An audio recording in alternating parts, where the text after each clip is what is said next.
Okay, I'm going to show my audience here. Okay. This is my visual representation that they all have a piece of.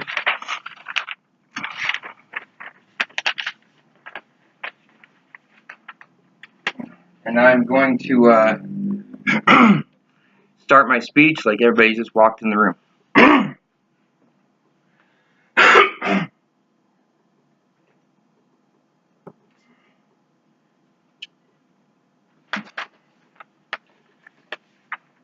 Hello everybody, how are you doing today?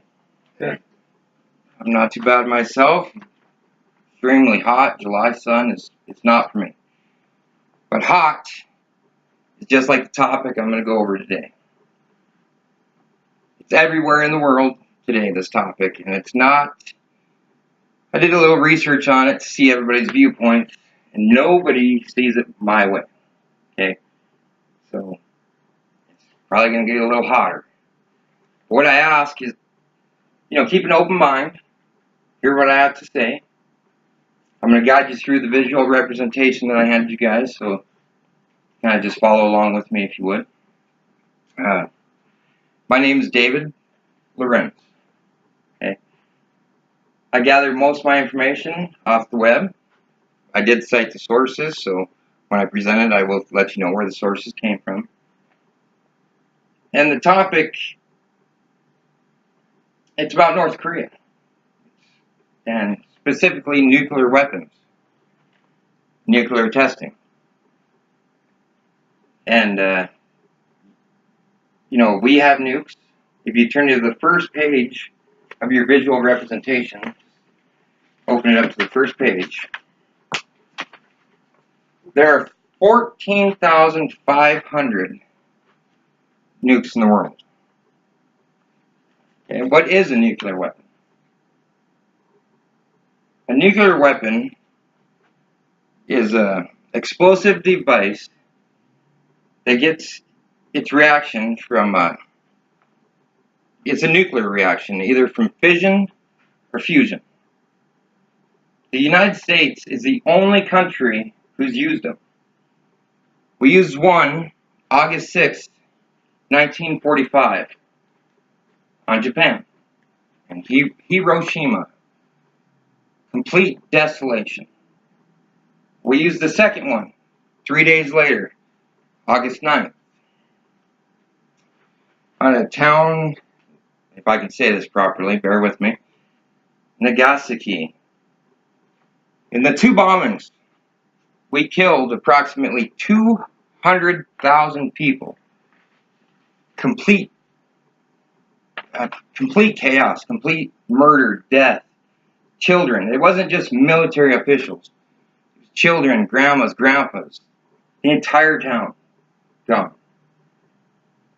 Now, we have, the United Nations gets together and we have rules kind of restricting the world from using the nukes. But why do we have so many? If we don't use them, why do we have so many? And, with my subject, why are we influencing anything with North Korea? And you want to feel safe. Yeah, I kind of feel safe knowing we have these nuclear weapons. At the same time, if it comes to nuclear war, we're not safe. Not at all. So why do we have them? Then why are we getting in anybody else's business? Now, if you look at our history as Americans, okay, we went in, specifically North Korea.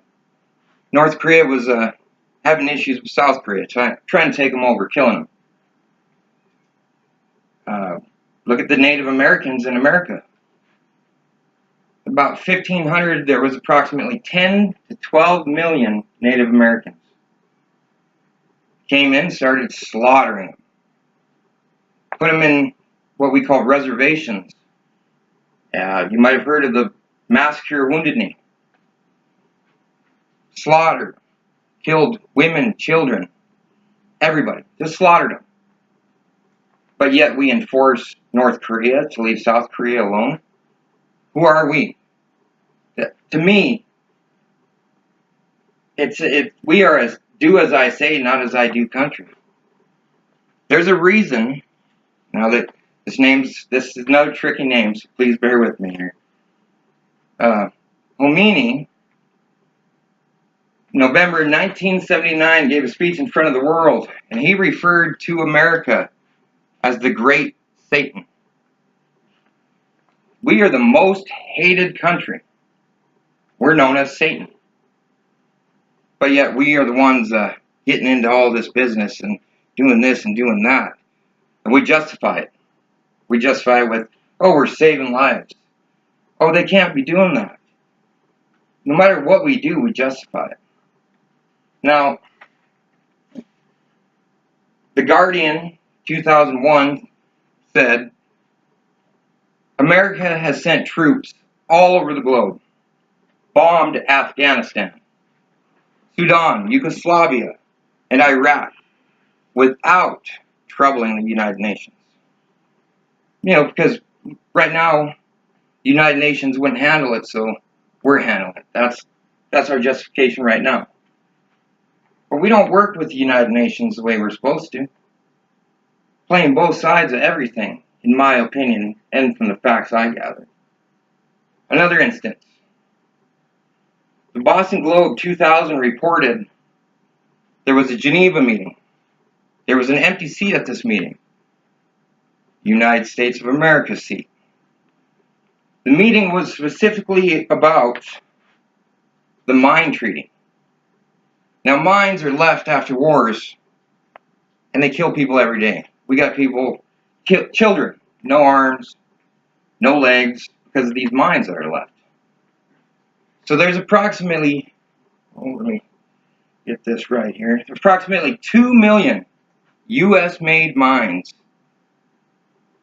at the DMZ, dividing the peninsula into North and South Korea. But that's another thing we didn't do with the UN. I mean, we're such perfect track record that we're going to go enforce this and enforce that, but we have 2 million mines out there just sitting. That's not okay to me. Well, I kind of looked at this, morally. Maybe we have them because we are safer. Maybe it deters war. So I looked into that. And if you turn to page 3 of your visual packet, it says right there, does having these weapons make us safer? Surprisingly, no. I'll read it for you guys. Nuclear-armed states are attacked all the time. The UK's nuclear weapons didn't stop Argentina from attacking the British-held Falkland Islands in 1982. Israel's nuclear weapons didn't stop Arab states from attacking the country in 1973. Nor did nuclear weapons deter North Vietnam from fighting the United States. Nuclear-armed India and Pakistan still teeter on the edge of an all-out war. Look at the bottom picture there. That's Hiroshima after the bomb. That was the first bomb used by the United States of America. Any body in there is laying there dead. Complete desolation. America. It did result in the end of the war. Japan surrendered. Yeah, they absolutely surrendered. And then, if you flip the page, give you a little taste of, what the results were. Take a look at how the people were in there. USA did that. We did that. Now, it says right at the bottom there, effects are still ongoing. The radiation, genetic lead factors. Survivors often feel dying would have been better. So, I care about my safety. I care about your safety. I care about this world. So I evaluated this, and let's say you're looking down from the sky at a community. This house is China. This house is Russia. This house is Cuba. This one's the United States. We're all neighbors. Look at it that way just for a minute here. Now, I'm USA. You've seen my track record. You've seen what I've done. I'm looking across the street and I'm telling Cuba, no, you can't do this. You can't do that. I feel that's wrong.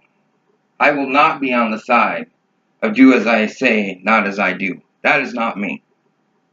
I'm not condoning the use of nuclear weapons. Not one bit. But I am not condoning America stepping in with North Korea at every point. Nuclear testing is not only for nuclear weapons. There's nuclear power. And North Korea is a struggling country. Like I said, I'm not for development of nuclear weapons or their usage. We've seen it's disgusting. But I'm not going to tell North Korea from across the street after what I've done, hey, you can't do that, and disregard the rules of the neighborhood and step in and do what I want. And that's what America's been doing. So they can continue with their testing. And if there's a problem with war, that's when I'm going to step in and I'm going to do something. But, you know, there's 14,500 nuclear weapons here. And the biggest hottest topic is North Korea. No, we're keeping those weapons for power, for threatening, for violence, for control. And to me, it's obvious. And I'm not going to tell North Korea they can't. And I hope I've opened everybody's eyes to the way I see it. You don't have to do as I say and see it how I see it. But to me, it was relevant enough. I had to say something about it. Thank you, everybody, for your time. I'm going to show the audience once more.